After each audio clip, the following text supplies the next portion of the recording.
আসসালামু আলাইকুম ফ্রেন্ডস, আজ আমি একটা পায়েসের রেসিপি বানাবো। তার জন্য প্রথমেই নিয়ে নিচ্ছি 1 লিটার দুধ। এটাকে আমি ফুটিয়ে 750 গ্রাম করে নেব। এখান থেকে 1 চামচ দুধ আমি তুলে নিচ্ছি। এর মধ্যে অ্যাড করে দেব ভিজিয়ে রাখা চাল 1 চামচ। দিয়ে দিচ্ছি 7 থেকে 8টা কাজু।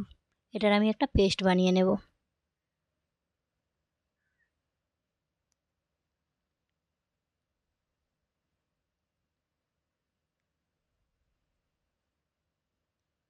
পেস্টটা বানানো হয়ে গিয়েছে। আর একটা বাটির মধ্যে আমি একটু দুধ নিয়ে নিয়েছি। দিয়ে দিচ্ছি একটু কেশর, 1 চামচ কাস্টার্ড পাউডার। এটাকে আমি মিক্স করে নেব। এইবার প্রেসার কুকারের মধ্যে 1 চামচ ঘি অ্যাড করে দিয়ে দিচ্ছি কাজু আর পেস্তা বাদাম। এটাকে আমি গোল্ডেন ব্রাউন করে ভেজে নেব। বাদামগুলো আমার ভাজা হয়ে গিয়েছে, তুলে নিচ্ছি একটা প্লেটে। এইবার অ্যাড করে দিচ্ছি 100 গ্রাম বাসমতি চাল। এটা গোটা চাল, ধুয়ে আমি পানি ঝরিয়ে রেখেছিলাম। চালটাকে ঘিয়ের সঙ্গে একটু ভাজা ভাজা করে নেব। এইবার অ্যাড করে দিচ্ছি 1 কাপ দুধ।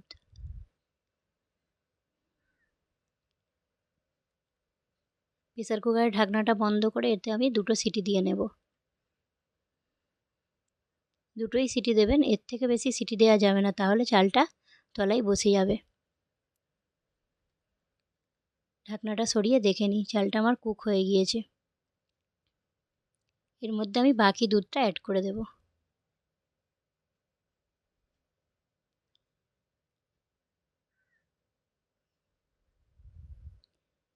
দিয়ে দিচ্ছি পেস্ট বানানো চালটা।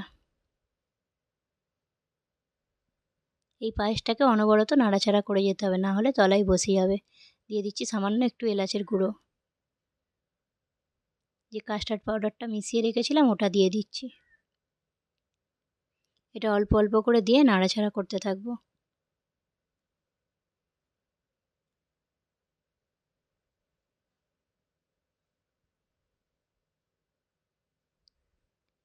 গোটা চালের পায়েস এইভাবে একবার বানিয়ে দেখবেন, খুব তাড়াতাড়ি হয়ে যাবে।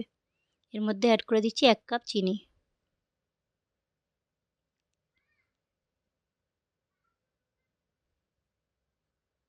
দিয়ে দিচ্ছি এক চুটকি নুন। নুনটা দিলে মিষ্টির ব্যালেন্সটা ঠিক থাকে। দিয়ে দিচ্ছি কনডেন্স মিল্ক। এই পায়েসটা বানাতে আমার হার্ডলি 20 মিনিট টাইম লেগেছে।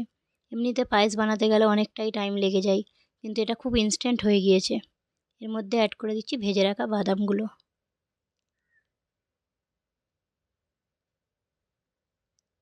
পায়েসটা আমার রেডি হয়ে গিয়েছে। এটাকে একটা বাটির মধ্যে তুলে নিচ্ছি।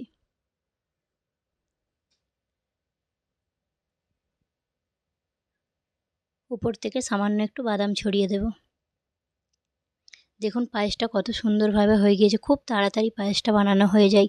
এইভাবে একবার বানাবেন, খুবই ভালো লাগবে। যদি আমার ভিডিওটা ভালো লেগে থাকে প্লিজ লাইক, শেয়ার, সাবস্ক্রাইব করে দেবেন।